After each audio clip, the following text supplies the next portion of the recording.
So while we're here, I wanted to talk about something that kind of touches Handshake a little bit, but maybe not a lot of people have the full story. I don't even know if I have the full story, but there is. So Handshake has a few founders. One of them is named. Well, two of them are named Andrew Lee, and one of them founded a very early Bitcoin company called Purse.io. I had reached out to Andrew because I thought Purse was quite interesting. It was a way to purchase things on Amazon, but using Bitcoin, and it was a fascinating technology in my mind. And so I had reached out, and that's how I got to know Andrew, which was very cool. Now Purse was operating for, I think, I want to say about 8 years. Sorry if I got that wrong. And then recently it's evolved into Loadpipe, which brings Mike into it. And this is, so I think it's cool to see that, like, before Handshake, people that are part of Handshake had things going on in the Bitcoin community. Bitcoin and Handshake are very synonymous in a lot of ways. And so Loadpipe is going to be the evolution of Purse, which we'll have Mike tell us a little bit about now. And I think it's cool to see all these parallels in the ecosystem and see that nothing's just one thing. There's always inspiration, like in many industries. So what is Loadpipe, Mike? What are we doing? What's the vision? What's the mission? So maybe a little bit origin story before, but when I first heard about Handshake in 2020, I'm an e-com seller. I've been selling that. It's kind of like my main thing. What brought me to China was buying from factories, selling online, and started eBay 04, China 07. And so when I was in Handshake, I heard about it during COVID. I always think, like, I wanted to apply that to e-commerce. Mm-hmm. And I just didn't know how. Even some of my earlier SkyInclude videos, I was brainstorming about it. Mm-hmm. And I even have some very specific ones I can think of. And then I got to know Andrew and at Purse during and Handshake community. And I explained how I'm into e-commerce. I'm an Amazon seller. Mm-hmm. And I was even trying to maybe work with Purse with what I was doing. I didn't exactly know how. Because as sellers, we want to get more buyers, of course, anybody, but also we want to get more marketing, and we're just brainstorming about it. Couldn't really think of an easy way. But then it came to the point where Amazon kept on blocking Purse. Interesting. So it was getting harder and harder. It was a cat and mouse. I don't know if it's specifically Purse, but just they don't want people scraping or using it outside of, they want everybody to buy through Amazon itself. They don't want third-party tools to buy on Amazon. Yeah. So it was always cat and mouse, and there was other issues too. And so the idea was brainstormed in 2023 to restructure it and turn it into a two-sided marketplace. Mm-hmm. So instead of buying on Amazon, buy natively on crypto. So the buy side and sell side is 100% crypto fulfilled. And my being a seller and being in Asia, 15 years with a community, I also have a podcast all about e-commerce and Amazon and import-export. Mm-hmm. So it was, obviously there's a lot of kind of complex restructuring and reorganizations and all kinds of stuff.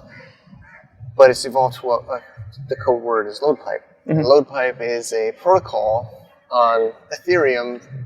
I know we're talking about Bitcoin and proof of work, and we're a proof of work event, but we're building on Ethereum for it to be able to have a justice system for marketplaces. Because we feel Amazon's so powerful and they have no one to answer to. Yeah. There's nobody really that can stop Amazon. So we want to make a platform for Amazon, more future Web3 Amazons. And we're building our own first one called Hamza. And Hamza means the underground river of Amazon. It's a river in South America that flows underneath the Amazon River and is bigger. That's awesome. So we're building underground Amazon right now on Loadpipe protocol.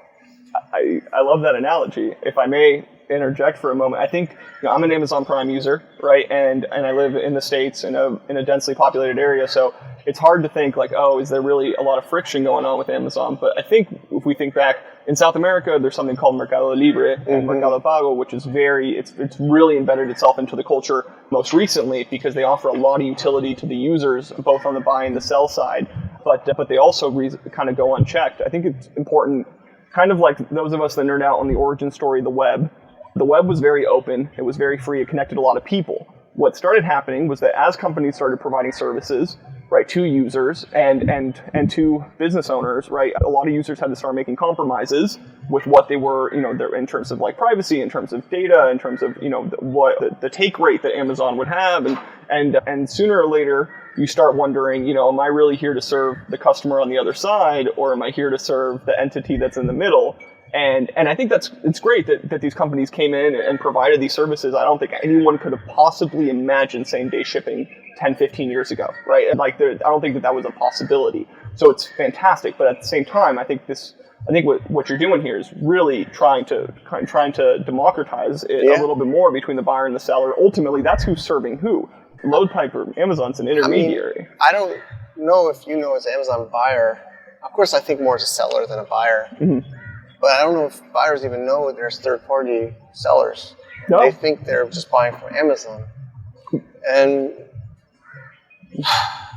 Amazon's just squeezing the sellers to death. Yeah. I mean, they're increasing fees. They're creating more violations. In the Handshake community, everybody complains about social media, but nobody seems to talk about Amazon. Yeah. They're way worse than Facebook is. They ban you like that. And it's your money. They steal your money, too. And they steal your products. You got nowhere to turn. So Amazon sellers, one of our biggest nightmares is the terms of service violation. They don't tell you why. You open up a case. It goes to, I don't know, I have Indian friends, but it goes to India, and then they have their scripts or AI now, or it's not even a human. Yeah. And your life, your business, your income. People have families, and that's just their income, and it's just gone. Disassociates the humanity a little bit in the process, which is a little bit funny to think when you think, well, what is Amazon but nothing more than a digital barter market, or not a barter maybe, but a market of something you would transact in person the way that we're here, and now it's become so, right now we're spanning this across several continents. As a buyer, you see it in it also promotes unethical business practices in other ways. But this is by no way a story of me being a victim, but I bought some shelving units for my garage. They sent me completely wrong units. These things are super, super heavy. When I wanted to go return them, the seller really had bad business practices of not sending a return label. So Amazon had to end up eating the cost of $300 and something, and they did that, which I'm grateful for, but the whole thing doesn't make sense. Now I have these shelving units I don't need, right? Somebody unloaded them, and then, we would I think that what's interesting about what you're doing here, aside from recreating the marketplace, is also the accountability, the review structure, right? We're trying to make sure that credibility, as I understand it, is a big cornerstone of what you're building. Is that fair? Yeah, so we're trying to build transparency. We don't want to have I feel like Amazon's we're going the opposite direction. They're trying to centralize everything, they're trying to take the whole logistics, the supply chain, the warehouse, and everything is theirs. Mm-hmm. And then we as a seller are the customer, buying everything from them. Mm-hmm. We're trying to open it. We're trying to go back to the supply chain companies and let them plug in. Because that's the idea. The name, the Loadpipe, means a smooth, taking kind of chaos and smoothing it to a pipe. Mm-hmm. And we're trying to let all these people plug in. Mm-hmm. The name actually I had since before blockchain. I knew blockchain existed in 2007 when I was in San Diego. Thought of the name, and I wanted to make a supply chain management system from China to global markets. Mm-hmm. But the other part I want to make clear is a lot of people are US centric. Amazon's great in the US. Maybe we won't even really compete in the US, or maybe not at the beginning. I think there's emerging markets that have a lot more needs than maybe the US e-commerce market. Mm-hmm. That is harder for Amazon to enter. Yeah. But because we're open and transparent, anybody is permissionless. So we want to let anybody open a marketplace. I look forward to the day I can come to Oman to do a Loadpipe conference and support people to build local marketplaces. Yeah. We're not trying to control and own everything in our company. We're a blockchain. Yeah. So we want to allow everyone to just plug in. We want to give open source marketplaces, tools, tech, so that anyone build marketplaces and tools for e-commerce on top of this blockchain. Incentivize the entrepreneurs that are actually behind the products, that are actually making it to the users, right? I think it sounds pretty natural to me, and I think that this is something that's interesting to follow, and So the idea of Handshake, we want to use, of course, Handshake names. I think more than just the names is the domains. I think if you look at traditional Web 2 e-commerce, that really, I think, drove a lot of adoption for domain names. Mm-hmm. One core usage of domain names is websites for shopping carts.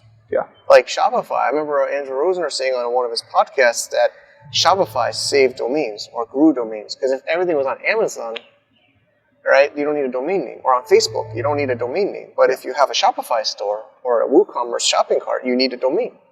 And we're trying to do the same in this Loadpipe. So I think it's going to hopefully help Handshake because people can use a decentralized domain to sell products. That's a heck of an analogy. And in fact, I'm coming to the point, I rent one Web2 domain, right, which is nftsarestupid.com, and I do it because I have the Handshake name, but I do it to run a Shopify store to sell the Handshake stuff, right, to get it in the hands of more people, and it's a very good point. If I played around with the idea of having putting it on a different, more centralized platform, and chose not to because I wanted to kind of have my own identity and my own control. So I think your analogy to the social media was great, right? If we believe that a Handshake name or a domain name should replace a username or a handle on Instagram, on Twitter, what have you, then it makes a lot of sense for an e-commerce store. I mean, if you're running any sort of business, why would you headquarter your business inside of a jurisdiction that doesn't serve your best interests, right? A jurisdiction that's going to constantly change the rules on you. That doesn't make any sense. And so having your own identity it provides utility, it provides responsibility, it provides all sorts of things.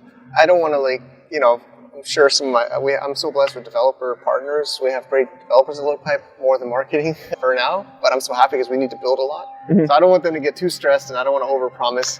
But imagine a world where your Handshake name could be your user identity in this e-commerce marketplace, and it could pull the products you buy or sell, your profile. Mm-hmm. So your name is your storefront. Mm-hmm. Yeah. Or your profile, and people can buy off your Handshake name in crypto. And I think we've talked about it. I think censorship's not going to go down. I think censorship's going to go up. Yeah. So. And they're probably going to ban using crypto. And technically, a lot of these countries don't want you to use crypto to buy physical products. Absolutely. Because they're scared that you won't need their currency to buy physical products. Yeah.